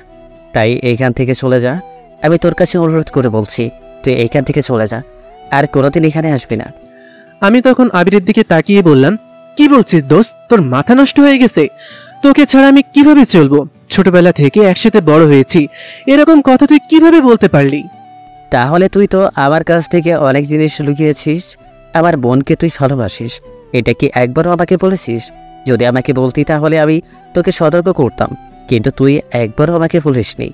আমার কাছ থেকে লুকিয়ে দিনের পর দিন চলেছিস। আমি কি অন্যায় করেছিলাম যার কারণে তুই এই কথাটা আমাকে বলিসনি? আজ তোর পরিবারের কাছ থেকে অপমানিত হয়ে এই কথাটা আমাকে শুনতে হতো। কেন এরকম করলি বল? আমি কি বলবো কিছুই বুঝতে পারছি না, তার দিকে তাকিয়ে আছি। এই কথাগুলো সহ্য করব কিভাবে? আমি কিছুক্ষণ তার দিকে তাকিয়ে থাকলাম, এরপর আস্তে আস্তে বলে উঠলাম, আমি জানি দোস্ত, আমি এটা অন্যায় করেছি। আমি তোকে এই বিষয়টা জানাইনি, কিন্তু বিশ্বাস কর আমি জানাতে চেয়েছিলাম। কিন্তু আমি চেয়েছিলাম আমার পরিবারের মানুষ যদি মেনে নেওয়ার পর তোদেরকে জানাবো। আমি জানি তোরা কোনোদিন আমাকে আটকাবি না, সেজন্য আমি আমার পরিবারের লোকজনকে আগে মানাতে চেয়েছিলাম। কারণ তাদেরকে যদি না জানিয়ে তাদেরকে এই বিষয়টা বলতাম, তাহলে তোরা হয়তো পরে আমার পরিবার মেনে না নিলে ঝামেলায় জড়িয়ে যেতি। আবির তখন আমার কাছে আসলো, এরপর আমার কাঁধে হাত রাখলো। আমি কিছুই বুঝতে পারলাম না। আজকে তার ব্যবহারটা সম্পূর্ণ অস্বাভাবিক। তাকে আমার অনেক অপরিচিত মনে হচ্ছে। আমি কিছুতেই বিষয়টা মেনে নিতে পারছি না। তখন সে আমাকে বলল, শুরু থেকে তুই কি এখনো বুঝতে পারিসনি তোর পরিবারে কেউ আমাকে সহ্য করতে পারে না? আমাদের পরিবারকে সহ্য করতে পারে না, এরপরও তুই কেন এরকম একটা সম্পর্ক জড়িয়ে যাওয়ার চেষ্টা করছিস? আমি তোকে সতর্ক করে দিচ্ছি, আর কোনোদিন তুই আমার বাসায় আসবি না। আজ থেকে তোর বন্ধুত্ব আমি ভুলে গেলাম। আজ থেকে তোর সাথে আমার আর কোনো সম্পর্ক নেই। তোর পরিবারের সবাই তোর ভালো চাই, সেজন্য তারা ভালো একটা মেয়ে দেখে তোর বিয়ে দিবে। তাই তুই এই কথাটা আমার সামনে আর কোনোদিন বলবি না। এখান থেকে চলে যা দয়া করে। প্লিজ দোস্ত, এরকম করে কথা বলিস না। আমি তোর এটা মেনে নিতে পারবো না। তোর সাথে আমার ছোটবেলা থেকে চলাফেরা, তোকে ছাড়া আমি আর কোনো বন্ধু বানাইনি কোনোদিন। এখন আমি কিভাবে চলবো বল? তুই আমাকে রাস্তা বলে দে। আমি তখন ভাইয়া আর রুজু ভাইয়ার কথাগুলো শুনছিলাম। আমি তখন রুজু ভাইয়ের সামনে এগিয়ে গেলাম, গিয়ে তার সামনে দাঁড়িয়ে বললাম, আর কত অপমান করলে শান্তি হবে আপনার? আপনার দাদু আর বাবা বলেছে আমাকে নাকি আমার পরিবার আপনার পেছনে লাগিয়ে দিয়েছে শুধুমাত্র আপনাদের সম্পত্তি দখল করার জন্য। কিন্তু বলেন, আমরা কি কোনোদিন আপনার কাছ থেকে কোনো কিছু দাবি করেছিলাম? এরপরেও কেন আমার ভাইকে এই রকম অপমানিত হতে হলো আপনার পরিবারের কাছে? আপনি কেন মিথ্যা কথা বললেন আপনার পরিবারের কাছে? আমি নাকি আপনাকে ভালোবাসি? আমি আপনাকে কখন বললাম যে আমি আপনাকে ভালোবাসি? কিন্তু আপনি সবার সাথে মিথ্যা কথা বলেছেন, প্রতারণা করেছেন সবার সাথে। আপনি একটা প্রতারক। আমি আপনার সাথে আর কোনোদিন কথা বলতে চাই না। এখান থেকে চলে যান, আমাকে মুক্ত করুন আপনার এই জগৎ থেকে। রিমা প্লিজ বিশ্বাস করো, আমি তোমাকে অনেক বেশি ভালোবাসি। আমি ভেবেছিলাম তুমিও আমাকে ভালোবাসো, সেজন্য সবাইকে এই কথাটাই বলেছিলাম। কিন্তু এরকম কিছু হয়ে যাবে এটা আমি বুঝতে পারিনি। আমি জানতাম না আব্বু কি বলেছে আবিরের সাথে। যদি তারা এরকম কথা বলেছে শুনতাম, তাহলে আমি সেখানেই প্রতিবাদ করতাম। কিন্তু তারা দরজা বন্ধ করে কি কথা বলেছে আমি সেটা জানি না। আপনি কেন বুঝতে পারছেন না? এটা আপনার পরিবারের বিষয়, কিন্তু আমাদেরকে কেন জড়িয়েছেন? আমরা কি গরিব মানুষ? আমরা যেভাবে আছি অনেক ভালো আছি। আমরা আর আপনাকে আমাদের পরিবারে দেখতে চাই না। এতদিন ছিলেন, আপনার প্রতি আমাদের অনেক অভিযোগ ছিল, সেটা আমি নিজেই সব কিছু শেষ করে দিয়েছি। তাই আপনার পায়ে ধরে বলছি, এখান থেকে চলে যান। যদি আমাকে জীবিত দেখতে চান, আমি আপনাদের এইসব আর সহ্য করতে পারছি না। আপনার কারণে এভাবে হয়তো আমাকে আত্মহত্যা করতে হবে, যদি এভাবে আমার উপর মিথ্যে অভিযোগ তোলা হয়। আপনার কাছে হয়তো ব্যাপারটা স্বাভাবিক লাগছে, কিন্তু আমাদের পরিবারের কাছে এটা অস্বাভাবিক মনে হচ্ছে, অত্যন্ত অপমানজনক মনে হচ্ছে যে একটা মানুষ নিজেই আমাদের পরিবারে আসছে, কিন্তু তার পরিবারের লোকজন বলছে আমি নাকি তার পেছনে লেগে পড়েছি। আমি কোনোদিন আপনার পেছনে পড়েছিলাম? একটা দিন বলেন। আমি কি বলবো? কিছুই বলার নেই রিমা। তবে আমি তোমাকে অনেক ভালোবাসি। আমি হয়তো আমার ভালোবাসা পাবো না, তবে শেষ একটা কথাই বলবো, আমি তোমাদেরকে কোনো কষ্ট দিতে চাইনি কোনোদিন। আমার অজান্তেই আমার পরিবার তোমাদেরকে কষ্ট দিয়েছে। আমি আপনার ভালোবাসাকে সম্মান করি, আমি আপনার ভালোবাসাকে অপমান করতে চাই না। আপনি আমাকে ভালোবাসেন, কিন্তু আমি আপনাকে ভালোবাসি না। তাই এখন এখান থেকে চলে গেলেই আমরা অনেক খুশি হব। যদি চলে যান, তাহলে আপনার কাছে আমরা চিরকৃতজ্ঞ থাকব। আর আপনাকে একটা সংবাদ জানাতে ভুলেই গিয়েছিলাম, আমার পরিবারের লোকজন আমার জন্য ছেলে দেখেছে, আমি তাকেই বিয়ে করব। আমি তাতে রাজি হয়ে গেছি। তাই আপনারও উচিত আপনার পরিবারের পক্ষ থেকে যাকে পছন্দ করা হয় তাকে বিয়ে করে নেওয়া। কারণ সবাই যে সবাইকে পেয়ে যাবে এটা কোনো জায়গায় লেখা নেই। তাই আপনি এখান থেকে চলে যান দয়া করে। কি বলছো রিমা তুমি? একটাবার আমার কথা চিন্তা করলে না? তুমি কিভাবে এতে রাজি হলে? দয়া করে এরকম করো না। আমি আমার পরিবারকে বুঝিয়ে নেব। তবু তুমি এরকম কঠিন সিদ্ধান্ত নিও না। তুমি আমার জীবনে না আসলে আমার জীবন শেষ হয়ে যাবে, আমি মরে যাব। আবির তখন আমার কাছে আসলো, এসে আমার সামনে দাঁড়ালো। এরপর আমাকে বলল, তোর বাবা আর দাদু মিলে আমাকে হুমকি দিয়েছে, যদি আমরা তোর সাথে সম্পর্ক রাখার চেষ্টা করি তাহলে তারা আমাদের পরিবারের ক্ষতি করার চেষ্টা করবে। দয়া করে তুই আমার পরিবারের বাঁচার সুযোগ করে দে। আমার পরিবারের সম্মান, আমার পরিবারের জীবন সব কিছু জড়িয়ে আছে এইসবে। তাই তুই প্লিজ আমার এত বড় ক্ষতি করবি না। আমি তো তোর করে ক্ষতি করে দিই, এরপরও কেন তুই এরকম করছিস? প্লিজ এখান থেকে চলে যা। তোকে আমার বন্ধুদের কসম দিলাম, তুই যদি জীবনে আমাকে কোনোদিন বন্ধু মনে করে থাকিস তাহলে তুই এইখান থেকে চলে যা। আমি আর কিছুই বলতে পারলাম না, সেখান থেকে দৌড়ে চলে আসলাম। কি বলবো, আমার ঠিক কিছু বলার নেই। যা করেছে সেটা আমার পরিবারের লোকজন করেছে। আমি তখন রেগে বাসায় চলে আসলাম, কিন্তু আমাকে এভাবে বাসায় ঢুকতে দেখে সবাই আমার দিকে তাকিয়ে আছে। আমি তখন কোনো কথা না বলে নিজের রুমে গিয়ে কান্না করতে শুরু করলাম। আমি এটা কোনোদিন মেনে নিতে পারবো না, তার অন্য জায়গায় বিয়ে হয়ে যাবে, এটা অসম্ভব। এভাবে কান্না করতে করতে কখন যে ঘুমিয়ে গেলাম নিজেও জানি না। এদিকে বাবা আমার জন্য ছেলে দেখতে শুরু করেছেন। সৃষ্টিকর্তার অপার মহিমা, তিনি আমাকে হয়তো একটু সুন্দর করে বানিয়েছিলেন, সেই জন্যই প্রথম দিনে একটা ভালো ছেলের সন্ধান পেয়ে গেলেন। কি বলবো আমার বাবাকে, আমি তো তাকে ভালোবাসি। তাকে এভাবে তাড়িয়ে দিতে আমার যে কতটা কষ্ট হয়েছে সেটা একমাত্র আমিই জানি। কিন্তু আমি কি করব, আমার তো কিছু করার নেই, আমার হাতের বাইরে সব কিছু। এখন আমাকে নিজের ভাগ্যের উপর বিশ্বাস রাখতে হবে। সৃষ্টিকর্তা যা করেন ভালোর জন্যই করেন, তাই আমাকে এটা মেনে নিতেই হবে এবং আমার পরিবারের কথা মেনে নিতে হবে। আমি তখন বাবার কাছে গিয়ে বললাম, বাবা আমার কোনো আপত্তি নেই, তোমরা এই ছেলের সাথে আমার বিয়ে দিতে পারো, আমি কোনো আপত্তি করব না। হ্যাঁ মা, ছেলেটা বিদেশে থাকে, তোকে নিয়ে বিদেশে চলে যাবে, আমরা তোকে আর দেশে রাখবো না। তবে ছেলের পরিবার বলছে যত তাড়াতাড়ি সম্ভব বিয়েটা সেরে ফেলতে, কারণ ছেলের যাওয়ার সময় এসে গেছে, সেখানে সে একটা বড় চাকরি করে। আমি আর কোনো কথা বললাম না, কারণ আমার কাছে এটা কোনো বড় বিষয় নয় যে কি চাকরি করে, কি করে, কে আমাকে কতটা ভালোবাসলো, এটাই সবচেয়ে বড় বিষয়। তবে আমার বিশ্বাস রুদ্রের মতো কেউ আমাকে ভালোবাসতে পারবে না, কিন্তু তার এত ভালোবাসার পরেও আমি তাকে অবহেলা করেছি। আমি তাকে কোনোদিন অ্যাকসেপ্ট করতে পারিনি মন থেকে। তাকে অনেকবার মুছে ফেলার চেষ্টা করেছি, কিন্তু কোনো সময় পারিনি। তার কথা বারবার আমার মনে হতো। এখন আমি আত্মহত্যা করতে পারবো না, কারণ আমার পরিবার আমার দিকে তাকিয়ে আছে। আমার পরিবারের সম্মান আমি নষ্ট করতে পারবো না, সেই জন্যই আমি রাজি হয়ে গেলাম। বাবা বিয়ের প্রস্তুতি শুরু করলেন। ছেলে অনেক ভালো, সে বাবার কাছে কোনো কিছুই দাবি করেনি, সে শুধু আমাকে চেয়েছে। এদিকে 2 দিন আমি রুম থেকে ঠিক মতন বের হলাম না। জোর করে আম্মু খাবার দিয়ে গেছেন, কিন্তু সেটা আমি খাইনি, কারণ আমার ভেতরে কি চলতেছে সেটা একমাত্র আমিই জানি। এটা আমি কাউকে বলে বোঝাতে পারবো না।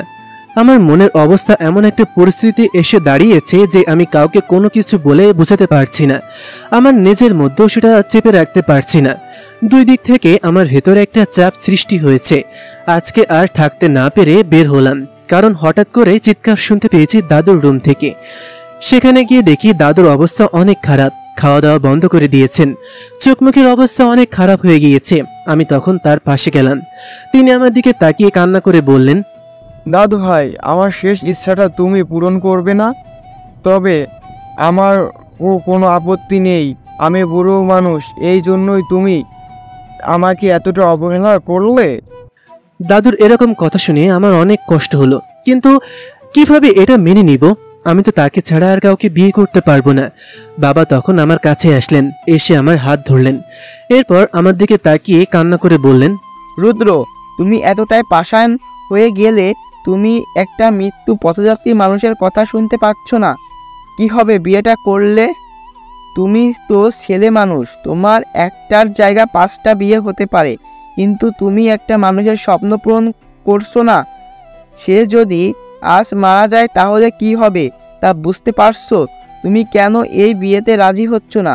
আরাফাত খান 2 দিন আগেও আমাদের বাসায় এসেছে, তোমাকে অনেকবার ডেকেছে, কিন্তু তুমি রুম থেকে বের হওনি, এর কারণ কি? আমি আর কোনো কিছু বলতে পারলাম না। আম্মুর দিকে তাকালাম।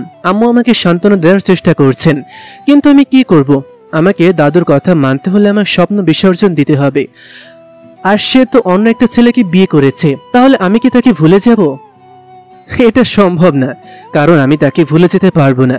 আমি তাকে নিজের জীবনের চেয়েও ভালোবাসি, কিন্তু দাদুর স্বপ্ন পূরণের জন্য এটা আমাকে করতে হবে। সেজন্য আব্বুর দিকে তাকিয়ে বললাম, আব্বু তুমি কোনো চিন্তা করো না, আমি এই বিয়েতে রাজি। তুমি বিয়ের সব ব্যবস্থা করো, তোমরা যেটা বলবে সেটাই হবে। তোমাদের স্বপ্ন আমি পূরণ করব। আমার স্বপ্ন তো তোমরা মেরে ফেলেছো, এখন আর আমার স্বপ্ন বলতে কিছুই নেই। তোমরা যেটা ভালো মনে করবে সেটাই করো। দাদু আমার কথা শোনার পর আমাকে জড়িয়ে ধরলেন। আমি কিছু বলতে পারছি না, আমার শরীর পাথর হয়ে গেছে। তখন দাদু আমাকে জড়িয়ে ধরে আব্বুর দিকে তাকিয়ে বললেন, আরিফ, যত তাড়াতাড়ি সম্ভব বিয়ের ব্যবস্থা কর। আরাফাত খানের সাথে কথা বলবি, তারা যেন এই সপ্তাহের ভিতরেই বিয়ের ব্যবস্থা করে। হ্যাঁ বাবা, তুমি কোনো চিন্তা করো না, আমি ওনার সাথে কথা বলেছি। আমরা এই সপ্তাহের ভিতর ব্যবস্থা করতেছি। আমি তখন সেখান থেকে চলে আসলাম। কি করব, আমার সব কিছু শেষ হয়ে গেছে। আমি কান্না করতে শুরু করলাম। আমার জীবনের প্রতিটা মিনিট মনে হচ্ছে এখন আমার কাছে অনেক অসহ্যকর। আমি একটা মেয়ের জন্য নিজের জীবন নষ্ট করে দেব, এটা কিভাবে হতে পারে? আমি তো তাকে মেনে নিতেই হবে, কিন্তু তাকে আমি কিভাবে মানব? আমি রিমাকে ছাড়া আর জীবনে কাউকেই মানতে পারবো না। সেজন্য রুমের ভেতরে শুয়ে থাকলাম, বাড়ি থেকে বের হচ্ছি না। কারণ বাড়ি থেকে বের হওয়ার একটাই তো জায়গা ছিল, সেটাও তো বন্ধ হয়ে গেছে। তারা আমাকে সহ্য করতে পারছে না, আমার কাছে রিকোয়েস্ট করেছে। আমার বাবা মা সবাই অনেক খুশি, আমার বিয়ে দিয়ে দিচ্ছে। কিন্তু আমি সবার সামনে খুশি থাকলেও ভেতরে ভেতরে কান্না করছি। আকাশের দিকে তাকিয়ে কান্না করতে করতে বললাম, চাঁদ যেমন এই অন্ধকার আকাশে আলোর প্রতিফলন ঘটায়, রুদ্র সেরকম তুমি আমার জীবনে এসেছিলে আমার জীবনকে রাঙিয়ে দিতে। কিন্তু আমি তোমাকে নিয়ে আমার জীবন রাঙাতে পারিনি, আমি ব্যর্থ হয়েছি। আমাকে ক্ষমা করে দিও। তোমার এই ভালোবাসা আমি সারা জীবন মনে রাখবো। কিন্তু আমাকে এখন আমার ভাগ্যের উপর বিশ্বাস রাখতে হবে। ভালো থেকো তুমি সারা জীবন। আমিও চেষ্টা করব তোমাকে ছাড়া ভালো থাকার, কিন্তু কতটা ভালোবাসি সেটা জানি না। তবে দোয়া করি সব সময় তুমি যেন জীবনে এত সুখী হও যে আমাকে তোমার মনেই না পড়ে। এসব চিন্তা করছিলাম, তখন আমার হবুরির স্বামী রিয়াদ কল করলো। আমি ফোন ধরে তার সাথে কথা বলতে শুরু করলাম। ভেতরে কান্নায় ফেটে যাচ্ছে, কিন্তু তার সাথে হাসি মুখে কথা বলছি, কারণ কাউকে বলে বোঝাতে পারবো না এটা। দেখতে দেখতে বিয়ের দিন চলে আসলো। বিয়ের দিন আমি সবাইকে হাসি খুশি দেখে নিজের মনের কষ্টগুলো নিজের ভেতর লুকিয়ে রাখলাম। এবার অনেক কষ্ট করে বিয়েটা শেষ হলো। আমি আব্বু আম্মুকে ছেড়ে আসার সময় অনেক কান্না করেছি। এর চেয়ে বেশি কান্না করেছি রুদ্রের কথা চিন্তা করে। যদি মানুষটা জানতে পারতো যে আমার বিয়ে হয়ে গেছে, তাহলে না জানি কি এরকম পাগলামো করত। তার পাগলামোর কথাগুলোই চিন্তা করছি। আর আমার স্বামীর সাথে গাড়িতে চলে যাচ্ছে আরও একটা অপরিচিত জায়গা, যেখানে কেউ আমাকে চেনে না, আমিও কাউকে চিনি না। নতুন করে নিজের ভাগ্য সাজাতে হবে। এদিকে আমি রুমের ভেতরে শুয়ে আছি। তখন রিমার বান্ধবী জুই আমার কাছে কল করলো। কল করে সবকিছু আমাকে বলে দিল। আমি তখন এটা শোনার পর চিৎকার করে কান্না করতে শুরু করলাম। কালকে আমার বিয়ে, কিন্তু আমি এখন আর একটা মেয়ের জন্য কান্না করছি। এটা কিভাবে সম্ভব? কি আমার বউ হতে চলেছে সেটা আমি দেখারও চেষ্টা করিনি। কারণ কি করব তাকে দেখে? যাকে ভালোবাসলাম সেই তো আমাকে ছেড়ে চলে গেল। এখন নতুন করে আমি আর কি করব কিছুই বুঝতে পারছিলাম না। আমি তখন চিন্তা করতে শুরু করলাম, কি হবে আমার জীবনে? কালকে আমার জীবনে নতুন একটা অধ্যায় শুরু হবে। আমি যদি মেয়েটাকে মেনে নিতে না পারি, তাহলে মেয়েটার জীবন নষ্ট হয়ে যাবে। সেজন্য আমার শেষ সিদ্ধান্ত জানাতে দাদুর রুমে গেলাম। সেখানে গিয়ে দাঁড়াতে একটা অদ্ভুত কথা শুনতে পেলাম। দাদু আব্বুকে বলছে, আজ খবর পেয়েছি আবিরের বোনের আজকে বিয়ে হয়ে গেছে। দেখিস, আমি বলছিলাম না আমি মৃত্যুর অভিনয় করলে এমনিতেই সব কিছু ঠিক হয়ে যাবে। আমার নাতি আমাকে অনেক বেশি ভালোবাসে। এখন আর কোনো চিন্তা নেই। এখন আমরা তার বিয়েটা নিশ্চিন্তে দিতে পারবো। এখন সে আর কোনো বাধা দিবে না, কারণ রিমাকে তো বিয়ে দিয়েছে। হ্যাঁ বাবা, তোমার অভিনয়ের প্রশংসা করতেই হয়। এমন একটা অভিনয় করলে রুদ্র তো কিছুই বুঝতে পারেনি। সে ভেবেছে সত্যি তুমি অসুস্থ হয়ে গেছো। এই কথা শোনার পর আমি মাটিতে বসে পড়লাম। এই কাজ তারা কিভাবে করতে পারলো আমার সাথে? আমার পরিবারের মানুষ, আমার বাবা যে আমাকে জন্ম দিয়েছে, সে কিভাবে এত বড় একটা অভিনয় করলো আমার সাথে, আমার প্রিয় মানুষটাকে আমার কাছ থেকে কেড়ে নেওয়ার জন্য। আমি তখন দৌড়ে সেখান থেকে বেরিয়ে গেলাম, গিয়ে গোপনে একটা জিনিস কিনলাম, সেটা বাসায় নিয়ে চলে আসলাম। বাসায় আসার পর ডায়েরি নিয়ে লিখতে বসলাম। সেটা তার নিজের সকল আবেগ নিয়ে লিখে বোতলটা বের করে খেয়ে ফেললাম, কারণ এটাই আমার জীবনে শেষ স্বপ্ন। খাওয়ার একটু পর আমার বমি হওয়া শুরু হলো। আমি মাটিতে শুয়ে পড়লাম, মুখ দিয়ে রক্ত পড়তে শুরু হলো।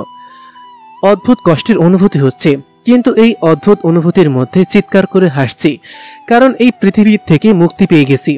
এখন আমাকে আর কেউই পাবে না। এখান থেকে আমি বিদায় নিচ্ছি। আস্তে আস্তে দু চোখে অন্ধকার দেখতে শুরু করলাম। আমার জীবন প্রদীপ নিভে গেছে। আমি চলে যাচ্ছি সবাইকে ছেড়ে। এই পৃথিবীর মানুষগুলো ভালো থাকুক তাদের অহংকার, আত্মমর্যাদা আর বংশ পরিচয় নিয়ে। আমার মতন কত অসহায় ছেলেরা এভাবে নিজেদের জীবন দিয়ে তাদেরকে কেউ স্মরণ করে না, তাদের কথা কেউই মনে রাখে না। শুধুমাত্র তাদের পরিবারের সম্মানের কথা ভেবে অনেকেই নিজের ভালোবাসাকে বিসর্জন দেয়। কিন্তু কি হবে এই আত্ম অহমিকা দিয়ে, যেটা ক্ষণিকের জন্য স্থায়ী থাকে? দোয়া করি ভালো থাকুক এই মানুষগুলো। রুদ্র শেষ নিঃশ্বাস ত্যাগ করলো, কিন্তু কেউ সেটা জানতে পারল না। শুধু জানলো অন্ধকার রাত। ওইদিকে বাসর ঘরে নিজের অনিচ্ছা সত্ত্বেও স্বামীকে সব কিছু দিয়ে দিল রিমা। পরের দিন সকাল হতেই রুদ্রের মা বাবা সবাই ডাক দিতে শুরু করলো, কিন্তু রুদ্র আর দরজা খুলল না। এটা দেখার পর তারা সিদ্ধান্ত নিল দরজা ভেঙে ফেলবে, এবং সেটাই করলো। তারা দরজাটা ভেঙে ভিতরে ঢুকলো। ভিতরে ঢোকার পর রুদ্রের অবস্থা দেখে চিৎকার করে সবাই কান্না করতে শুরু করলো। এরপর রুদ্রের বোন গিয়ে ডায়েরিটা পেল এবং সেটা খুলে পড়তে শুরু করলো। সেখানে রুদ্র লিখেছে, প্রথমেই আম্মু তোমার কাছে বলছি, তুমি আমাকে ক্ষমা করে দিও। দিয়া আপু, তুমিও আমাকে ক্ষমা করে দিও।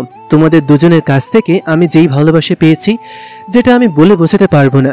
এটাই আমার জীবনের বেঁচে থাকার একমাত্র অবলম্বন ছিল। কিন্তু আজ আমি একটা সত্য কথা জানতে পেরেছি। আমার পরিবারের মানুষ আমাকে আমার প্রিয়জন থেকে সরিয়ে দেওয়ার জন্য অভিনয় করেছে, তাও একটা ভয়ঙ্কর অভিনয় করেছে, যার কারণে আমাকে এই বিষয়টা মেনে নিতেই হয়েছে। কিন্তু আমি মন থেকে এই বিষয়টা মানতে পারিনি, তাই তোমাদের ছেড়ে চলে গেলাম। তোমরা আমাকে ক্ষমা করে দিও। হয়তো তোমাদেরকে আমি কোনো দিন সুখ দিতে পারিনি, তোমাদের সব সময় কষ্টের কারণ ছিলাম আমি।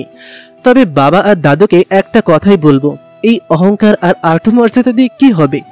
একদিন তো সবাইকে ছেড়ে চলে যেতে হবে। আমি না হয় তোমাদের আগেই চলে গেলাম। তোমরা ভালো থেকো সবাই, তোমাদের অহংকার আর আত্মমর্যাদা নিয়ে। বিদায় তোমাদের সবচেয়ে অপ্রিয়, তোমাদের সবচেয়ে বেশি চিন্তায় রাখা মানুষ রুদ্র। রুদ্রের বোন তখন ডায়েরিটা বুকে নিয়ে কান্না করতে শুরু করলো। এখন তার পরিবারের লোকজন কি বলবে কিছুই বুঝতে পারছিল না। সবাই কান্না করতে শুরু করলো। সবাই আজকে অনেক খুশি ছিল, কারণ আজকে একটা বিয়ের অনুষ্ঠান, কিন্তু সেই বিয়ের অনুষ্ঠান এভাবে লাশের অনুষ্ঠান হয়ে যাবে এটা কেউই ভাবতে পারেনি। কর্তৃপক্ষ এটা শোনার পর তেমন কোনো রিয়াকশন দিল না, কারণ আরাফাত খানের মেয়ে মীরা এই বিয়েতে রাজি ছিল না। সে আরও একটা ছেলেকে বিয়ে করতে চেয়েছিল, কিন্তু এই রকম হয়ে যাবে সে ভাবতেও পারেনি। ওদিকে বিয়ের পরের দিন নিয়ম অনুযায়ী সন্ধ্যার সময় বাসায় নিয়ে আসা হলো নতুন বউ আর তার বরকে। রিমা তখন বাসায় ফিরে আসলো। বাসায় ফিরে আসার পর যখন বিষয়টা জানাজানি হয়ে গেল, তখন সে চিৎকার করে কান্না করতে শুরু করলো। এই মানুষটা তাকে এতটা ভালোবাসে, পাগলের পাগলামি এরকম যে হয়ে যাবে সেটা সে ভাবতেও পারেনি। রাত যখন গভীর, তখন রুদ্রের দাফনের কাজ শেষ হলো। রুদ্রের পরিবারের সবাই আস্তে আস্তে ফিরতে শুরু করলো। যখন বাড়ির বাইরে সবাই দাঁড়িয়ে ছিল, তখন রিমা এবং তার পরিবারের সবাই সেখানে আসলো। আবিরও তাদের সামনে দাঁড়িয়ে বলল, এই সেই চৌধুরী পরিবার যারা এত অহংকার দেখাতো, আজকে কেন তারা কান্না করছে? আজকে কি তাদের টাকা তাদের সমাধান দিতে পারছে না? আমার বন্ধুকে তোমরা খুন করেছ। তোমাদের অহংকার, তোমাদের আত্মমর্যাদা আজ কোথায় গেল? তোমাদের টাকা পয়সা কি আজ আমার বন্ধুকে ফিরিয়ে এনে দিতে পারবে? তোমরা তো এখন খুশি, তাই না? সুখে থাকো, আরও ভালো থাকো। আমি দেখি তোমাদের টাকা তোমাদের কিভাবে আনন্দ দেয়।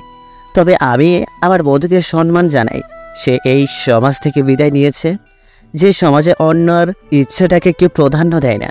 সবাই অন্যর উপর নিজের ইচ্ছা চাপিয়ে দেওয়ার চেষ্টা করে। ভালো থাকিস বন্ধু।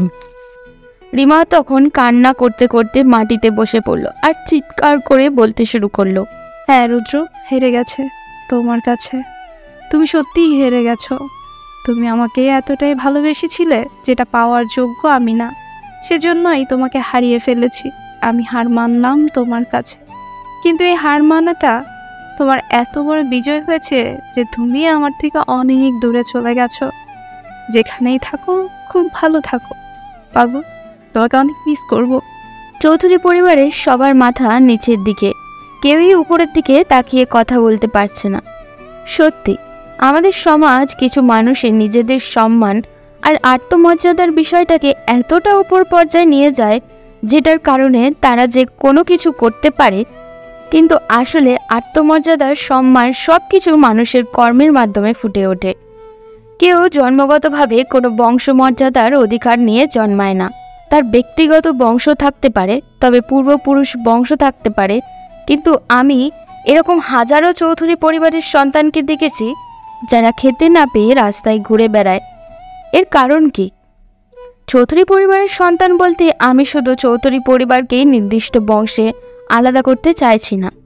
আমি শুধু সমষ্টিগতভাবে অহংকারী মানুষদের চোখে আঙুল দিয়ে এটাই দেখিয়ে দেওয়ার চেষ্টা করছি যেটা আত্মমর্যাদা কোনোদিন মানুষের পেটের খাবার দিতে পারে না। কর্মের মাধ্যমে মানুষকে সেটা অর্জন করতে হয়। ঠিক সেই রকমভাবেই বংশমর্যাদা আর অহংকার কোনোদিনও মানুষকে উপরের পর্যায়ে নিয়ে যেতে পারে না। মানুষকে তার কর্মের মাধ্যমেই উপরে যেতে হয়। আমি অনেক রাখালের ছেলেকে দেখেছি যারা এখন তেমন একটা পর্যায়ে পৌঁছে গেছে যেখানে তাদেরকে স্পর্শ করার মতো কেউই নেই। আজ বিশ্বের দামি দামি ফুটবলারের দিকে তাকান, নামি দামি মানুষের দিকে তাকিয়ে দেখুন, তারা এক সময় রাস্তার সবচেয়ে অবহেলিত মানুষ ছিল। আজকে তারা কিভাবে এই জায়গায় আসলো? শুধুমাত্র নিজেদের পরিশ্রমেরই মাধ্যমে। তাই পরিশ্রম করুন, জীবনে এতটা সফল হবেন যেটা কেউ কল্পনাও করতে পারবে না। ভালোবাসা সেটা তো শুধু টাকার উপর নির্ভরশীল। গল্পের কারণে অনেকেই জিনিস প্রকাশ করতে হয় যেটা বাস্তবতার সাথে কোনো মিল নেই। না, এই গল্পে কতটুকু বাস্তবিক সেটা আমি নিজেও জানি না। লেখক হিসাবে আমার যতটুকু প্রয়োজন আমি ততটুকুই করেছি, তবে এর বাইরে আমার কিছুই করার ছিল না। তবে আমি একটা জিনিস শিক্ষা দেওয়ার চেষ্টা করেছি যেটা আমাদের সমাজের অধিকাংশ বংশমর্যাদার অধিকারী মানুষেরা নিজেদের জীবনের প্রতিনিয়ত করে যাচ্ছে। অনেকেই বলেন আমি এই বংশের মানুষ, তাই আমার এত সম্মান, কিন্তু বিশ্বাস করেন এই মানুষগুলো সামনে থেকে হয়তো ভয়ে সম্মান দিচ্ছে, কিন্তু পেছনে তো গালি দিচ্ছে, তাই না? কোনোদিন নিজের বংশ মর্যাদারা টাকা পয়সা নিয়ে অহংকার করবেন না। পৃথিবীতে অনেক কোটিপতি ছিল, কিন্তু আজ তাদের কতজন মনে রেখেছে? কিন্তু এরকম হাজারো ফকির আছে যাদেরকে আজও মানুষ শ্রদ্ধার সাথে সম্মান করেন, স্মরণ করেন। তাই নিজেকে কর্মে বিস্তার করার চেষ্টা করুন। ভালো থাকবেন, শান্তিতে থাকবেন। আজ এই পর্যন্তই, দেখা হবে পরবর্তী কোনো গল্পতে। সেই পর্যন্ত সবাই ভালো থাকবেন, সুস্থ থাকবেন। আল্লাহ হাফেজ।